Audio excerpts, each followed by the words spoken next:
President Trump has shown he is racist, he is sexist, he is misogynistic, and he's Islamophobic. It was a clash that captured global headlines. At the United Nations General Assembly in New York, U.S. President Donald Trump took direct aim at London's Mayor Sadiq Khan. In his speech, Trump claimed, falsely, that the British capital was moving toward Sharia law, and dismissed Khan as a terrible mayor. The response from City Hall was immediate and fierce. Khan, the first Muslim mayor of a Western capital, fired back, labeling Trump racist, sexist, misogynistic, and Islamophobic. For Khan, Trump's remarks were more than political theater. They were part of a years-long feud that has played out on the world stage. For Trump, Khan represented something larger, a liberal, multicultural figure who symbolized values he has long railed against. But behind the insults lies a deeper story about religion, identity, politics, and the fault lines dividing not only the UK and the US, but democracies worldwide. This is the story of Trump versus Khan, and why their feud matters far beyond London and Washington. Chapter 1. The UNGA Flashpoint. Trump's UNGA remarks were as provocative as they were controversial. Standing at the global podium, he accused Khan of wanting London to go to Sharia law, despite there being no legal basis for such a claim. He added that Khan was a terrible mayor, presiding over chaos in Britain's capital. For Trump, the comments were part of a broader theme, portraying Western cities run by liberal leaders as out of control. For Khan, however, the speech was deeply personal. He immediately told reporters that Trump's obsession with him was bizarre, joking that he must be living rent-free in the president's head. But his criticism quickly sharpened, framing Trump as a racist and Islamophobe whose words endangered Muslims worldwide. Chapter 2. Who is Sadiq Khan?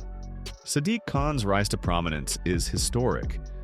The son of Pakistani immigrants raised in a working-class family in South London, Khan trained as a human rights lawyer before entering politics. In 2016, he became London's first Muslim mayor, a milestone that drew praise across the world. His leadership has centered on progressive values, improving public transport, tackling air pollution, celebrating diversity, and making London safer and more inclusive. Yet his identity has made him a lightning rod for critics, especially populist leaders like Trump. For many Londoners, Khan is the embodiment of the city's multicultural identity. For Trump and his supporters, he is often portrayed as a symbol of liberal policies they reject. Chapter 3. Trump's claim of Sharia law. Trump's accusation that London was embracing Sharia law struck a nerve.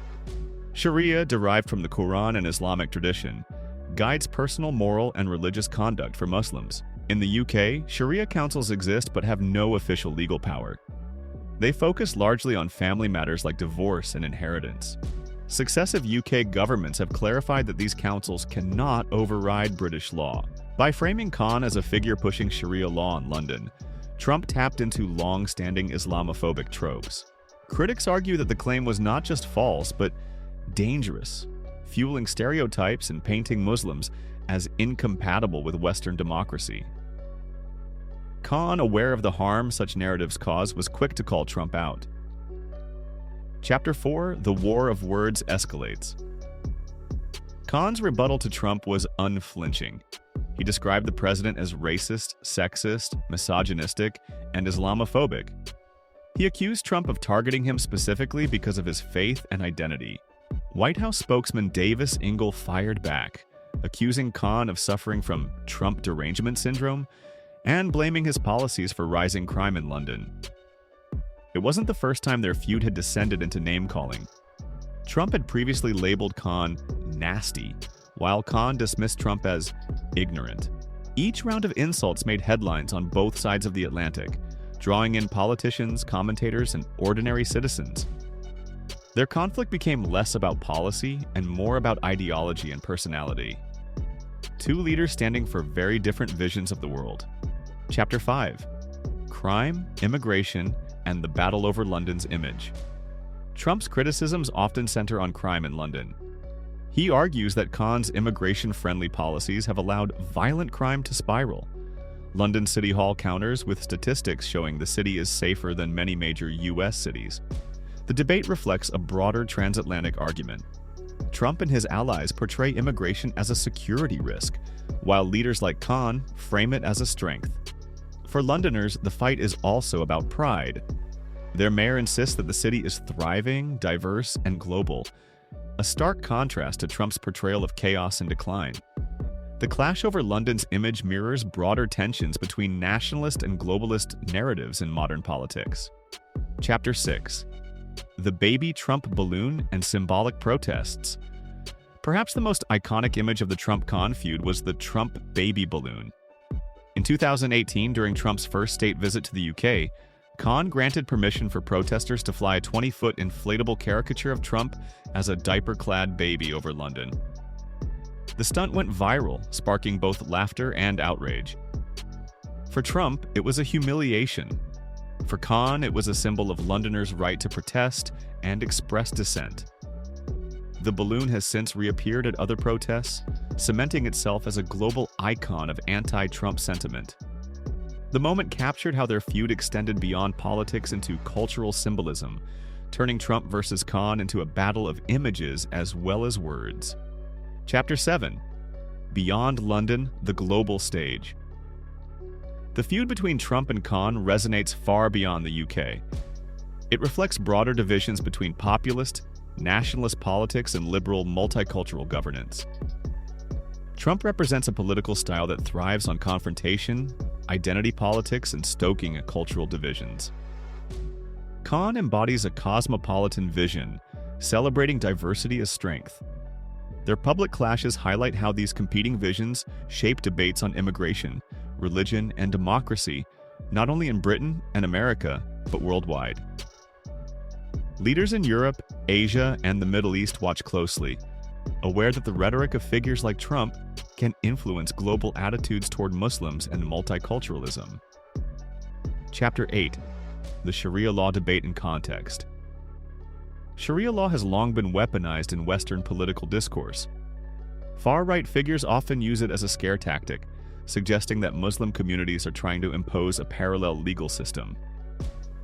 In reality, Sharia councils in the UK operate as informal advisory bodies, and their rulings have no legal standing. They primarily help resolve family disputes among Muslims who seek guidance based on religious principles.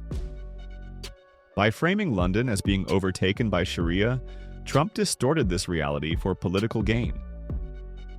Critics argue that such rhetoric not only misrepresents Muslim practices, but also risks fueling anti-Muslim hate crimes and deepening social divisions. Khan's rebuttal was as much about defending London as it was about countering dangerous narratives that target his community. Chapter 9. UK Politics Reacts. Trump's comments at the UNGA reverberated through British politics. Health Secretary Wes Streeting publicly defended Khan, noting that the mayor stood for inclusivity and progress. Prime Minister Keir Starmer, who has clashed with Trump on other issues, emphasized Khan's role as a friend and dismissed Trump's attacks as unfair. The incident reignited debate in the UK about the country's relationship with the US, especially under Trump's leadership. For some, Trump's remarks were an unwelcome intrusion into British politics. For others, they highlighted the growing ideological gap between Britain's progressive cities and Trump's America. Chapter 10. A feud with no end in sight. The Trump-Khan feud has lasted nearly a decade, fueled by insults, op-eds, and public protests. It began with Trump's proposal to ban Muslims from entering the US during his first campaign, which Khan condemned as outrageous. Trump never forgave him. Over the years, the two have exchanged barbs on everything from terrorism to urban policy. The latest clash at the UNGA shows that their animosity is not fading. If anything, it is intensifying. For Trump, Khan is a convenient foil, a liberal Muslim leader he can attack to rally his base. For Khan, Trump is a symbol of the populist politics he believes threaten democracy and diversity. Neither seems willing to back down, ensuring that their feud will continue to shape headlines for years to come. Chapter 11. Media, Public Opinion, and the Culture War. No feud between political leaders exists in a vacuum, And the Trump-Khan clash has been amplified by media coverage and public opinion on both sides of the Atlantic. In the US, right-leaning outlets highlighted Trump's accusations, painting Khan as a weak leader who presides over crime and immigration chaos. Liberal networks, meanwhile, framed Khan's rebuttal as a courageous stand against racism and Islamophobia. In Britain, newspapers split along familiar lines. Some tabloids echoed Trump's criticisms of crime, while broadsheets emphasized London's status as a vibrant, global city. Beyond the headlines, the feud has become part of a broader culture war. For Trump's supporters, Khan symbolizes the multicultural politics they oppose. For Khan's backers, Trump represents the very forces of division they fear.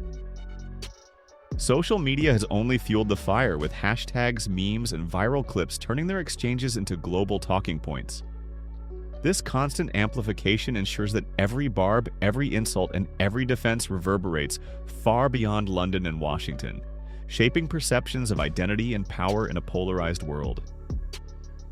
Donald Trump and Sadiq Khan are two leaders who embody radically different worldviews. Their feud, while often reduced to insults and sound bites, carries deeper meaning.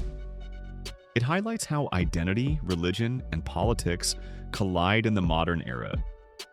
It shows how populist leaders exploit fear and division, while progressive figures champion diversity and inclusivity.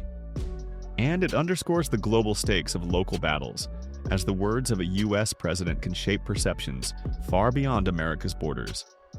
In calling Trump racist and Islamophobic, Khan drew a line in the sand, defending not only himself but the values of the city he leads.